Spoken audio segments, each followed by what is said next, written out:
महत्वाची बातमी, अमित शहा कुठे आहेत असा सवाल विरोधकांनी केलेला आहे। विरोधकांनी यावरून लोकसभा आणि राज्यसभेमध्ये सुद्धा गोंधळ घातलेला आहे। लोकसभेचं कामकाज आज 2 वेळा तहकूब करण्यात आलं, तर राज्यसभेमध्ये परीक्षा सुधारणा विधेयक सादर झाल्यानंतर विरोधकांचा गदारोळ पाहायला मिळाला। धर्मेंद्र प्रधान यांचा राजीनामा घेऊन मोदींनी स्वतःची खुर्ची वाचवली असा निशाणा मल्लिकार्जुन खरगे यांनी मोदींवर साधलाय। तर लाठीचार्जबाबत अमित शहा गप्प का, मोदींनी शहांचा राजीनामा घ्यावा यासाठी खरगे आक्रमक झाले।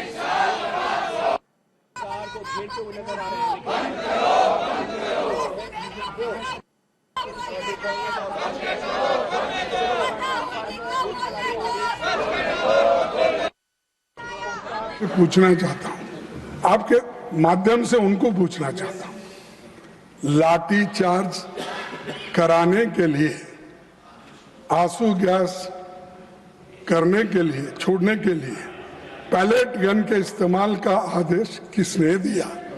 नहीं, आप स्टेटमेंट दे सकते थे, लेकिन आप नहीं, क्योंकि आप होम मिनिस्टर को हिफाजत करना चाहते हैं, लेकिन बहुत दिन हिफाजत नहीं कर सकते। आपके लोग आए, सादे कपड़ों में छात्रों को पीटने वाले लोग कौन थे? दिल्ली पुलिस किसके अधीन है? सीआरपीएफ एंड रैपिड फोर्स किसके आदेश पर काम करता है? इस पूरे घटनाक्रम का सर्वोच्च सूत्रधार कौन थे? कौन थे? अच्छा, मुझे मालूम है। अगर गृह मंत्री इनके जवाब नहीं दे सकते तो उन्हें इस्तीफा देना चाहिए। इन सवालों का जवाब अगर उनके पास नहीं है, अगर वो सफाई नहीं दे सकते यहाँ आकर, वो सदन में आके ही देना, मैं बाहर पूछ रहा हूँ थोड़ी, तो आना और वो देना चाहिए। और खासकर इस कारणों के लिए, इस वजह से वो जिम्मेदार है, उनको इस्तीफा देना चाहिए और प्रधानमंत्री उनको पूछना चाहिए। प्रधानमंत्री भी मुंह नहीं खोल रहे और हमारे होम मिनिस्टर भी नहीं हो रहे, क्योंकि यहाँ पर दिल्ली में ही इतनी गड़बड़ हो रही है और आप होम मिनिस्टर हो, लॉ एंड ऑर्डर देखते हो, इतना होने के बावजूद भी, गड़बड़ी होने के बाद आपका मुंह भी नहीं खुल रहा। क्या कोई स्टिच कर दिया क्या? मुंह को बंद कर दिया? बोलना चाहिए था खुलकर। देश का नुकसान होने के बजाय देश के भलाई के लिए आपको बोलना पड़ता है, मुंह खोलना पड़ता है, कभी इंसल्ट भी सहन करना पड़ता है। आप करना पड़ता नहीं, मैं नहीं आऊंगा, मैं नहीं बोलूंगा। अगर आप ऐसा बोलेंगे तो जो सबक स्टूडेंट्स ने तुमको सिखाया है, उससे डबल सारे विद्यार्थी और युवक मिलके एक दिन फिर आपको वो सबक सिखाएंगे। सभापति जी, लीडर ऑफ द ऑपोजिशन को हम शांति से सुन रहे हैं और प्रजातंत्र में शांति से सुनना ये हमारी जिम्मेवारी है सरकार की। लेकिन मेरा निवेदन है लीडर ऑफ ऑपोजिशन से कि वह तर्क के साथ भावावेश में ना आए और भावावेश में ऐसे शब्दों का प्रयोग न करें जो असंसदीय है। अभी जो उन्होंने एक वाक्य यूज किया वह असंसदीय है, उसे कार्रवाई से निकालना चाहिए और आगे भी आप भावनाओं में न आए। तर अमित शहा लापता गृहमंत्री, त्यांनी राजीनामा द्यावा असं संजय राऊतांनी म्हटले। संजय राऊतांकडून शहांच्या राजीनाम्याची मागणी करण्यात आली आहे। शाह आहेत कुठे? देशाच्या गृहमंत्र्यांना शोधावं लागते, जनतेला, खासदारांना। एक सिनेमा आया था बीच में, लापता लेडीज। मैं सोच रहा हूँ मैं एक फिल्म बनाऊं, लापता गृहमंत्री। संसद मार्ग पोलीस स्टेशनची जी जनरल डायरी आहे त्याच्यामध्ये पॅलेट गन चालवल्याचा आदेश ज्या डीसीपीने दिला ते त्याच्यामध्ये नोंद झालेला। लाठी हल्ला, पॅलेट गन हा अमित शहा यांच्या आदेशाने झाला। तो राजीनामा मागणं ही देशाची भावना आहे। सचिन वाजेंनी ज्या जिलेटिनच्या कांड्या अंबानीच्या घराजवळ ठेवल्या होत्या आणि तो सचिन वाजे वेगवेगळ्या अपराधांमध्ये सापडला गेला, तो इन्स्पेक्टरची नियुक्ती त्यांच्याच काळात झाली. आणि अंबानीच्या घराजवळ स्फोटकं ठेवणारं हे जे सरकार आहे त्यांना अमित शहाबद्दल विचारण्याचा काहीच अधिकार नाही. त्यासाठी संजय राऊतांनी आपलं स्वतःचं आत्मपरीक्षण करावं, कारण त्याच्यामध्ये परमवीर सिंगांचा विषय आहे, सचिन वाजेचा विषय आहे, अंबानीच्या घरासमोर बॉम्बस्फोट करण्याचा विषय होता. हे सगळे जे विषय जे गृह खातं सांभाळणारं उद्धव ठाकरेंचं सरकार आहे त्यावेळेस उद्धव ठाकरेंनी राजीनामा का दिला नाही असा माझा त्यांना प्रश्न आहे. भाजपकडनं मला अनेक ऑफर आल्या होत्या असा मोठा दावा अभिजित दिपके यांनी केलेला आहे. भाजपमध्ये जाण्यासाठी धमक्या देण्यात आल्याचा आरोपही दिपके यांनी केलाय. यासोबतच मी कधीच भाजपत जाणार नाही अशी ठाम भूमिका सुद्धा त्यांनी मांडली. जंतर मंतरवरील आंदोलनामधून परतल्यानंतर सीजेपीचे संस्थापक अभिजित दिपकेंनी भाजपवर गंभीर आरोप केलाय. भाजपकडून मला अनेक ऑफर आल्या होत्या असा मोठा दावा अभिजित दिपकेंनी केला. फक्त ऑफरच नाही तर भाजपकडनं धमक्याही देण्यात आल्याचा आरोप दिपकेंनी केलेला आहे. भाजपमध्ये सामील झाला तर बरं आहे, नाहीतर तुम्हाला ठोकू अशी धमकी आल्याचं दिपकेंनी आज संभाजीनगरमध्ये माध्यमांशी बोलताना सांगितलं. इतकंच नाही तर आई वडिलांना सुद्धा धमक्या आल्याचा आरोप दिपकेंनी केलाय. दिपकेंच्या या आरोपानंतर मंत्री आणि भाजपचे नेते चंद्रशेखर बावनकुळे यांनी त्यांना आव्हान दिलंय. धमकी देणाऱ्याचं नाव सांगा, त्याच्यावर आम्ही कारवाई करू असं बावनकुळे दिपकेंना म्हणाले. नाव सांगू शकला नाहीत तर आमच्या पक्षाची बदनामी करू नका असंही बावनकुळे यांनी दिपकेंना म्हटलंय. त्यांचे ऑफर आले मला, किती ऑफर आले, मी जाणार नाही भाजपमध्ये. मला जर भाजपमध्ये जायचं असतं मी आधीच गेलो असतो. म्हणजे तुम्हाला ऑफर आली? ऑफर आली का धमकी आली? चालू होतं, धमक्या आल्या होत्या की बीजेपी मध्ये सामील झाला तर बरे, नाही तर आंदोलन मागे घ्या, बरे, नाही तर तुम्हाला ठोकू, आम्ही गोळ्या घालू. महाराष्ट्रामध्ये 1,51,00,000 भारतीय जनता पार्टीची सदस्य संख्या आहे, प्रायमरी मेंबरशिप आहे. 1,00,000 सक्रिय सदस्यता आहे. देशामध्ये 13 कोटी सदस्य संख्या आहे. यापैकी कुणीतरी एका व्यक्तीने माननीय दिपकेजींना भाजपमध्ये या त्यांना धमकी दिली असेल तर त्यांनी आम्हाला नाव कळवलं पाहिजे. दुसरीकडे भाजपचे नेते केशव उपाध्ये यांनी मात्र अभिजित दिपके यांच्यावर जोरदार टीका केली. तर पवारांच्या राष्ट्रवादीचे प्रदेशाध्यक्ष शशिकांत शिंदे यांनी भाजपवर निशाणा साधलाय. मला असं वाटतंय धादांत खोटं बोलणं, राजकारणाची धादांत खोटं बोलण्याची सवय त्या दिपकेंना इतक्या लवकर लागेल असं वाटलं नव्हतं. इतर राजकीय पक्षांचे जसे राहुल गांधी आपल्याला माफीवीर म्हणून माहिती आहेत, तसंच अभिजित दिपके पण आता खोटं बोलायला लागलेत काय असा प्रश्न पडावा असे हे आरोप आहेत. असं आहे की अभिजित दिपके जनतेच्या मनातून उभं राहिलेलं नेतृत्व आहे, युवकांच्या मनातून राहिलेलं नेतृत्व आहे. त्यांना चांगलं वाईट कळतं. या भाजपच्या विरोधातली भूमिका तरुणाईमध्ये होती म्हणून त्यांनी अभिजित दिपकेंना पाठिंबा दिला. आता अभिजित दिपकेंना आपल्याकडे वळवण्याचा प्रयत्न भाजप करत असेल तर ते घाबरलेले आहेत. तरुणाई विरोधात जाते म्हणून घाबरले आहेत. दिल्लीमधील जंतर मंतरवर जमा झालेल्या जेनझींनी भारताला बदनाम केलं असं रामदेव बाबांनी म्हटलं. रस्त्यावरून देश चालत नाही, संसदेमधून चालतो असं रामदेव बाबा म्हणाले. दिल्लीमधील विद्यार्थी आंदोलनाचा रामदेव बाबांकडनं निषेध व्यक्त करण्यात आला आहे. तर रामदेव बाबांनी पतंजली उत्पादनांकडे लक्ष द्यावं असा पलटवार दिपकेंनी केलाय. मंतर पर कुछ जैन जी ने इकट्ठे होकर के भारत को बदनाम किया. गाली गलौज हमारी संस्कृति और हमारी प्रकृति नहीं है. हमने हमेशा बड़ों को आदर दिया है. माता पिता गुरु और बड़ों के बताए पथ पर हम आगे बढ़े हैं. देश सड़कों से नहीं चलेगा, देश संसद से ही चलेगा. और शिक्षा मंत्री कौन होगा कौन नहीं होगा ये सड़कों पर तय नहीं होगा. ये देश का प्रधानमंत्री और देश की संसद तय करेगी. तो आप जो अनशन पर बैठे थे और महिलाओं के ड्रेस में भाग गए, वो किसका अपमान था? आप क्यों बैठे थे? आप भी आंदोलन में बैठे थे ना? क्यों बैठे थे आप मुझे बताइए. आंदोलन तो आपने किया, तब भारत का अपमान नहीं हो गया क्या? जब कांग्रेस की सरकार आ जाएगी यहाँ, कभी हमारी सरकार आ गई तो सबसे पहले राहुल गांधी को सम्मान देने वाले ये रामदेव बाबा हो. ये व्यापारी है, ये सब ये बिझनेसमॅन आहे. जर लोकतंत्रासाठी लढणं, संविधानाच्या रस्त्यावर चलून विरोध प्रदर्शन करणं, डॉक्टर बाबासाहेब आंबेडकरांचा फोटो घेऊन चालणं, महात्मा गांधीचा फोटो घेऊन चालणं, जे भीमचे नारे लावणं संस्कृती बदनाम करणे, तर रामदेव बाबांना सांगा आम्ही करतोय संस्कृती बदनाम. तुम्ही जे पतंजलीचे जे बनवतायत ना प्रोडक्ट्स, ज्याच्यावर अमित शहा यांना बोलावणाऱ्या पुणेकरांना लाज वाटली पाहिजे असं संजय राऊतांनी म्हटलं. अमित शहांच्या 1 ऑगस्टच्या पुणे दौऱ्यावरून राऊतांनी हा निशाणा साधलेला आहे. लोकमान्य टिळक राष्ट्रीय पुरस्कार स्वीकारण्यासाठी शहा पुण्यामध्ये येणार आहेत. तर अमित शहांना पुण्यभूषण हा देशसेवेचा सन्मान दिला जाणार आहे. राऊतांची टीका निरर्थक आहे असं नवनाथ बन यांनी म्हटलंय. हे जनरल कायर यांना पुण्यात कोणीतरी कार्यक्रमाला बोलवलंय. पुण्यभूषण पुरस्कार त्यांच्या हस्ते दिला जाणार आहे. ज्या पुणेकरांनी त्यांना बोलवलंय, मुलांवर गोळीबार करणाऱ्या या महाशयांना, त्या पुणेकरांना लाज वाटली पाहिजे. लोकमान्य टिळकांच्या नावाचा पुरस्कार असेल किंवा अन्य कुठला पुरस्कार असेल जे देत आहेत यांच्या हस्ते, रक्ताने रंगलेले हात आहेत त्यांचे मुलांच्या. अमितभाईंना पुण्यभूषण पुरस्कार दिला जातोय याचा आम्हाला अभिमान आहे. संजय राऊत यांना पुण्यदूषण पुरस्कार दिला पाहिजे. रोज लोकांना दूषण देणं एवढंच संजय राऊतांचं काम आहे. त्यामुळं संजय राऊतांना एखादा पुण्यदूषण पुरस्कार देऊन गौरवित केलं नाही तर अपमानित केलं पाहिजे.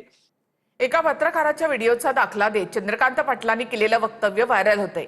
दगडांवरील आंदोलकांचे ठसे आधार कार्डशी लिंक होणार असं चंद्रकांत पाटील यांनी म्हटलंय. दिल्ली पोलिसांनी एक फार मोठा रिपोर्ट, तुमचे सगळ्यांचे परममित्र, माझे फारच परममित्र राहुल कुलकर्णींचा काल व्हिडिओ पाहिला तर आपल्याला चक्करच येईल ना. जे होते त्यातले किती जण कुठल्या कुठल्या गुन्ह्यामध्ये होते असं एक पोलिसांनी अनालिसिस केलंय. त्याच्या आदल्या दिवशी एक आणखीन व्हिडिओ आलाय, मी तुम्हाला फॉरवर्ड करेन. राहुल कुलकर्णीचं तर खूप चाललंय. तर त्यातल्या आदल्या दिवशी याच्यामध्ये त्यांनी असं म्हटलेलं आहे की तिथे पडलेला एवढंसं दगड पण आम्ही कलेक्ट केला आहे आणि त्याच्यावर साधे जरी बोटाचे फुटप्रिंट्स असतील तर ते आता आधारशी लिंक होतील. भाजपचे विजय चौधरी आणि गिरीश महाजन यांच्यामध्ये एक ऑडिओ क्लिप सध्या चर्चेत आहे. क्लिपमध्ये एकनाथ खडसे आणि रक्षा खडसे यांच्या संदर्भात आक्षेपार्ह भाषेचा वापर केल्याचा दावा होतोय. खडसे हे भाजपवर टीका करतात, मग त्यांच्या सुनेला मंत्रिपद कशासाठी? व्हायरल क्लिपमध्ये विजय चौधरींकडनं रक्षा खडसेंच्या राजीनाम्याची मागणी केली जाते. TV9 मराठी व्हायरल ऑडिओ क्लिपची पुष्टी करत नाही. भाजपचे उत्तर महाराष्ट्र संयोजक विजय चौधरी आणि मंत्री गिरीश महाजन यांच्यातील संभाषणाची एक कथित ऑडिओ क्लिप सध्या सोशल मीडियावर प्रचंड व्हायरल होतीये.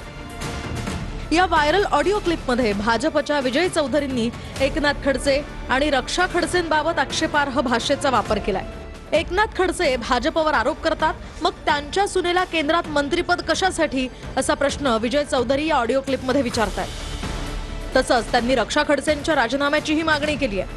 TV9 मराठी मात्र या ऑडिओ क्लिपची पुष्टी करत नाही. खडसे हा नेहमीच त्याची मुलगी असेल, तो असेल, बोलत राहतो. आणि रक्षा खडसेला आपण मंत्री करून ठेवलेला आहे. मंत्रीला काढलं पाहिजे, हे कुठेतरी थांबलं पाहिजे ना. तो उठल्या सुटल्या घाणेरडा काही आरोप करतो दरवेळेस. तो काहीतरी निर्णय करावा लागेल असं. आणि रक्षा खडसे मंत्रिमंडळात एका घरात राहतात, एकमेकांना मदत करतात. हे कसं सहन करायचं आपण?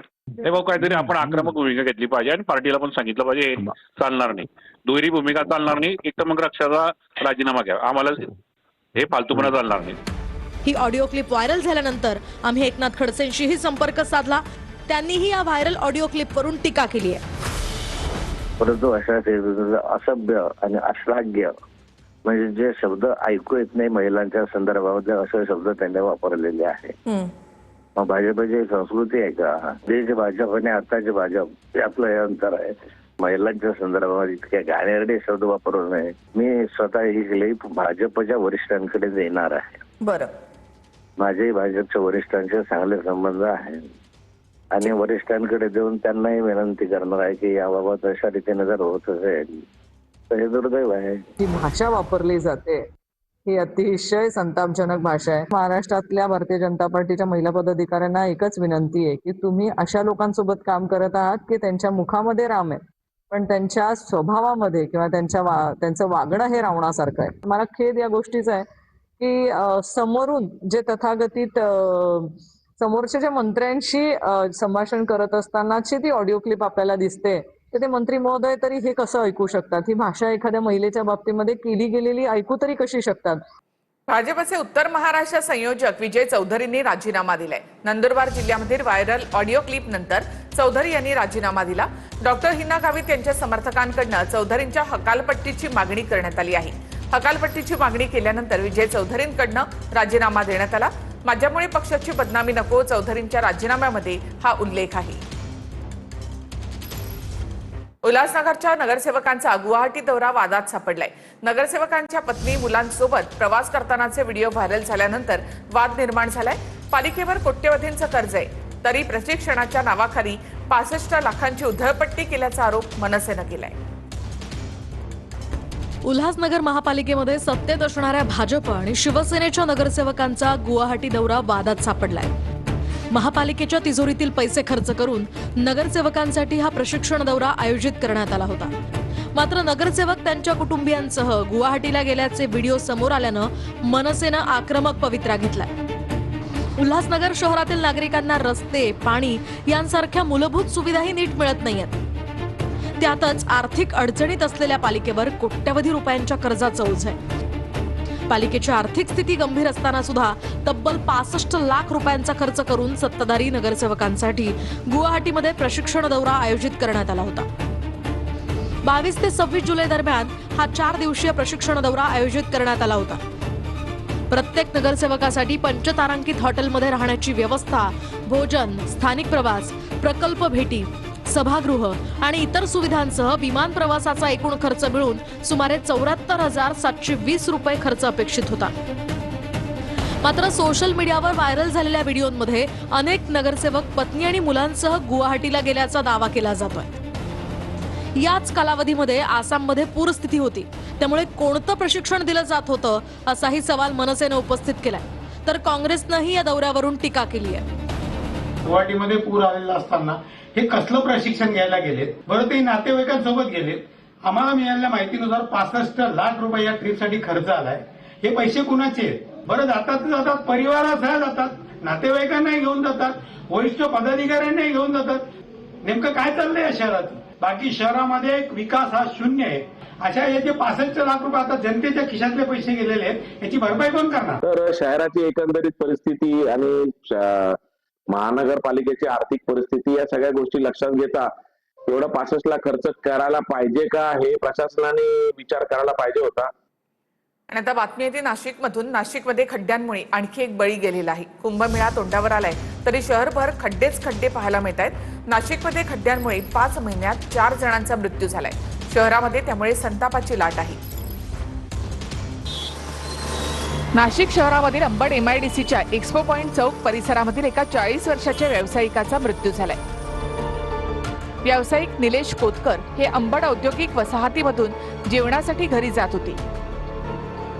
यावेळी एक्स्पो पॉइंट चौकातील रस्त्यावरील मोठा खड्डा चुकवताना त्यांच्या दुचाकीचा तोल जाऊन ती घसरली. रुग्णालयामध्ये उपचार सुरू असतानाच त्यांची प्राणज्योत मालवली. त्यांच्या पश्चात पत्नी, एक मुलगी आणि आई वडील असा परिवार आहे. या अपघाती निधनाने कामटवाडे परिसरामध्ये शोककळा पसरली आहे. दरम्यान नाशिक शहरामध्ये गेल्या 5 महिन्यात हा 4था बळी गेलाय. पहिली घटना आहे 24 मार्च 2026 ची. प्रभाकर निकम, वय वर्ष 42 वर्ष. अंबड लिंक रोडवर खड्ड्यामुळे दुचाकीला अपघात झाला आणि निकम यांचा मृत्यू झाला. दुसरी घटना आहे 6 जून 2026. प्रवीण गायकवाड, माजी सैनिक. सातपूर परिसरामधील 7 माऊली चौकामध्ये रस्ता खोदल्यामुळे अपघात झाला. तिसरी घटना आहे 25 जुलै 2026. दीपाली बेळी, वय वर्ष 66 वर्ष. खड्ड्यांमुळे दुचाकीवरून पडल्यामुळे अपघात झाला. 39 दिवस रुग्णालयामध्ये त्यांनी मृत्यूशी झुंज दिल्यानंतर त्यांचा मृत्यू झाला. चौथी घटना आहे 28 जुलै 2026. निलेश कोतकर, वय 40 वर्ष. एक्स्पो पॉइंट चौकामध्ये खड्डा चुकवताना त्यांचा अपघात झाला. उपचाराच्या दरम्यान त्यांचा मृत्यू झाला. माझं फक्त पूर्ण माझं आयुष्य उद्ध्वस्त झालेलं आहे. माझी एवढी एकच मागणी आहे की माझ्या मुलीच्या भविष्याचा त्यांनी विचार करावा आणि माझ्या पण भविष्याचा विचार करावा. कारण की आता ते गेल्यानंतर मलाच काहीतरी घरासाठी करावं लागणार आहे. त्या खड्ड्यामुळे त्यांचा जीव गेला, बाकी काहीच नाही माझं. पुढे याच मुद्द्यावरून महापौर दालनामध्ये ठाकरे आणि शिंदेच्या शिवसेनेचे नगरसेवक आमने सामने आले. त्यामुळे काही काळ वादही झाला. संबंधित जो काही विषय आहे तो सत्तेत राहायचं आणि आंदोलन करायचं, म्हणजे एकाने मारल्यासारखं करायचं, एकाने रडल्यासारखं करायचं. बघा, तुमचं आंदोलन निषेध करतो. नाशिक शहरामधील खड्ड्यांचा मुद्दा दिवसेंदिवस गंभीर होत चाललाय. पुढील वर्षी होणाऱ्या कुंभमेळ्यासाठी जगभरातून लोक नाशिकमध्ये दाखल होणार आहेत.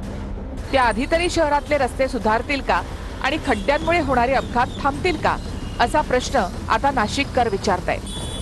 आणि आता बातमी येते साताऱ्यामधून. साताऱ्यामधील कोयना धरणाचे दरवाजे आता उघडण्यात आलेले आहेत. त्याचबरोबर कोयना धरणाचे 6 दरवाजे 1 फुटानं उघडण्यात आले. कोयना नदीपात्रामध्ये 5079 क्युसेकनं विसर्ग सुरू आहे. अधिक माहितीसाठी थेट आपण साताऱ्यामध्ये जाऊयात. आमचे प्रतिनिधी दिनकर थोरात यांच्याकडे. दिनकर, कोयना धरणाचे 6 दरवाजे उघडण्यात आले.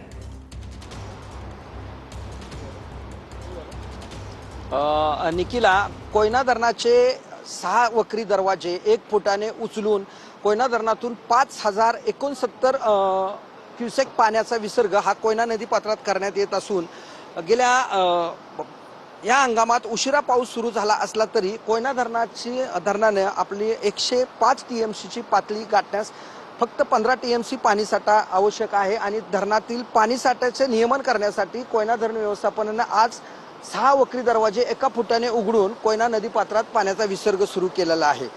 निखिला, नक्कीच धन्यवाद दिनकर एकूणच माहितीबद्दल. सातारा जिल्ह्यामध्ये आता कोयना धरणाचे 6 दरवाजे हे आता उघडण्यात आलेले आहेत. 1 मीटरने हे दरवाजे उघडण्यात आले असून पाण्याचा विसर्ग सुरू आहे. नदीकाठच्या नागरिकांना सतर्कतेचा इशारा देण्यात आलाय. कृष्णा कोयना नदीच्या परिसरातील नागरिकांना सतर्कतेचा इशारा देण्यात आलाय.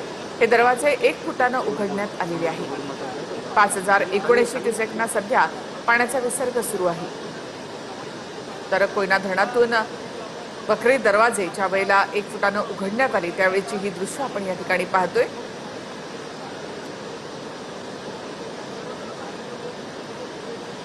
कोयना धरणामधून सध्या 5079 क्युसेकना विसर्ग सुरू आहे. ज्यावेळेला 6 दरवाजे या ठिकाणी उघडण्यात आले त्यावेळीची ही दृश्य आपण इथे पाहतो. 1 फुटानं हे दरवाजे उघडण्यात आले आहेत. कोयना धरण क्षेत्रामध्ये मुसळधार पाऊस झाल्यामुळे धरणाची पाणी पातळी वाढलेली आहे आणि अशा वेळेला धरणातून 6 दरवाजे वक्री दरवाजे हे 1 फुटानं उघडण्यात आले असून यामधून 5079 क्युसेकना पाण्याचा विसर्ग सुरू आहे. थेट पुन्हा एकदा जाऊयात दिनकर थोरात यांच्याकडे. दिनकर, ही दृश्य आपण या ठिकाणी पाहतोय. सतर्कतेचे काय आदेश आता सध्या देण्यात आले?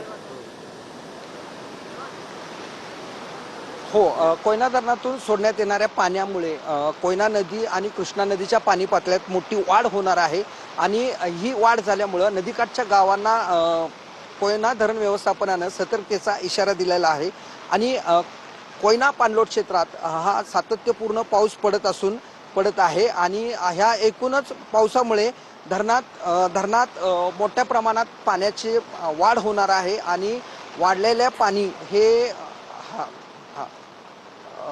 वाढलेलं पाणी नियमनासाठी धरण व्यवस्थापन पावसाच्या कमी जास्त प्रमाणात हे पाणी विसर्ग हा वाढवला जाऊ शकतो किंवा पाऊस कमी झाला तर कमी होऊ शकतो. मात्र कोयना धरणात 25,000 क्युसेकनं पाण्याची आवक होत आहे आणि त्यामुळं धरणात मोठ्या प्रमाणात पाण्याची आवक ही होत असल्यामुळे धरण व्यवस्थापनाने आज पाणी विसर्गाचा निर्णय घेतला. मात्र धरणाचे दरवाजे आणखी धन्यवाद दिनकर एकूणच माहितीबद्दल.